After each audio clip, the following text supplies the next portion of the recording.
और आइए सीधा लिए चलते हैं आपको उत्तर प्रदेश के मुख्यमंत्री योगी आदित्यनाथ यहां कुछ कह रहे हैं। हमारी व्यक्तिगत पहचान, हमारे नातेदारी, रिश्तेदारी,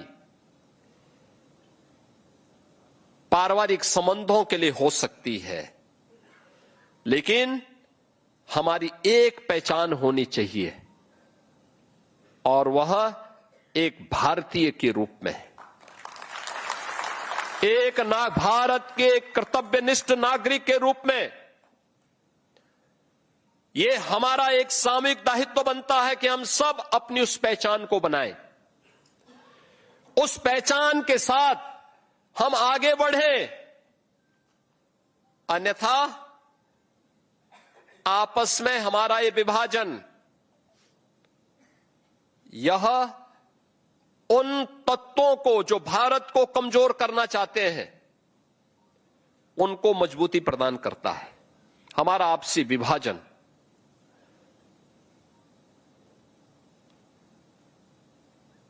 की जो भीषण त्रासदी हुई, इस त्रासदी में लाखों हिंदू, सिख, बौद्ध, जैनी, ये सभी लोग जो भारत के मूल नागरिक थे, इन लोगों को अपने घरों से बेघर होना पड़ा। लाखों का कत्लेआम हुआ। अकेले पंजाब के अंदर ही, अकेले पाकिस्तान के अंदर ही 10 लाख से अधिक लोग काटे गए थे। ट्रेन में जो विभत्स हत्याकांड हो रहे थे, ट्रेन की बोगी लाशों से पटी हुई होती थी। रेल की पटरियों में चारों ओर लाश बिछी होती थी। आप देखो टूटी हुई बैलगाड़ी में कैसे लद करके उस समय आधे वदन कपड़े पहनी हुई माताएं और बहनें निकल रही हैं। ये दृश्य दिखाइए वर्तमान पीढ़ी को, जो आज बहकाने का प्रयास कर रहे हैं ना युवा पीढ़ी को, उनको बताइए ये बहकाने वाले लोग वही हैं जिनके पूर्वजों ने ये त्रासदी भी ला करके खड़ी की थी देश के सामने। ये वही लोग हैं और इनका चरित्र देखना हो, सीए के दौरान भी आपने देखा होगा, और दूसरा बांग्लादेश के अंदर हुई हाल ही की घटनाओं में इनकी चुप्पी भी उस ओर इनको फिर से कटघरे में खड़ा करती है। मैं जब बिजनौर में गया था, पाकिस्तान से निकाले गए लगभग 8,000 लोग, 8 से 10,000 लोग वहां रह रहे थे।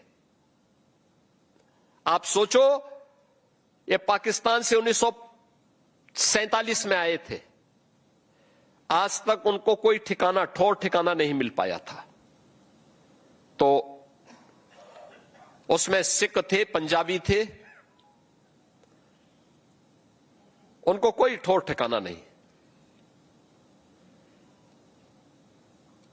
हमने यहां के कागजात दुरुस्त करवाए, फिर वहां पे उनको नागरिकता भी प्रदान की गई और उनको वहां पे जमीन के कागज भी उपलब्ध करवाए। मैं पीलीभीत में गया, पीलीभीत में भी हजारों ऐसे बांग्लादेश से निकाले हुए परिवार,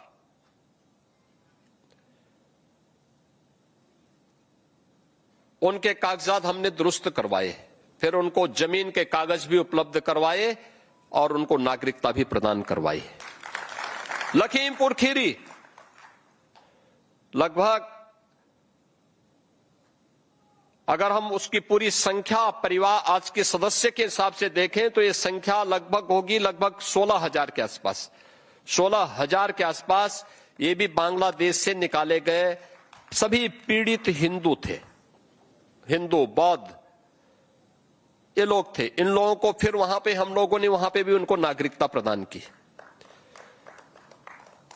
रामपुर के अंदर पाकिस्तान से निकाले हुए सिख हैं, उन लोगों के कागजात दुरुस्त कराए जा रहे हैं, उनको भी नागरिकता प्रदान करने की कार्रवाई चल रही है।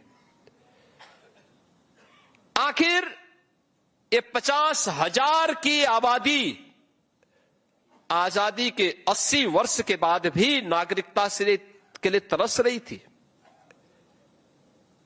पहले तो देश का विभाजन नहीं होना था, और अगर विभाजन की त्रासदी उस समय आई थी, कांग्रेस का दायित्व बनता था कि सबसे पहले इनको नागरिकता प्रदान करके जमीन के पट्टे उपलब्ध करवाते। जितनी उनकी प्रॉपर्टी वहां नष्ट की गई थी या जब्त की गई थी, उतनी यहां उपलब्ध करवाते।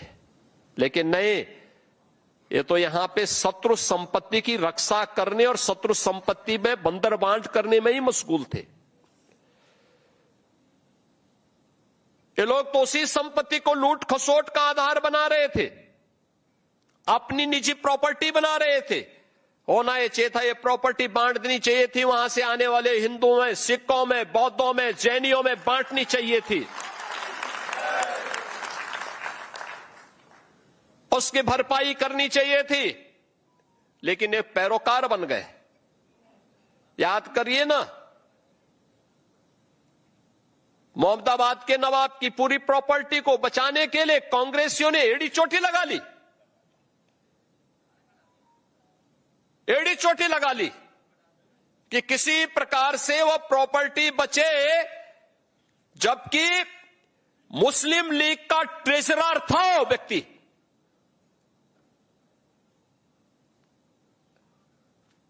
देश की आजादी के खिलाफ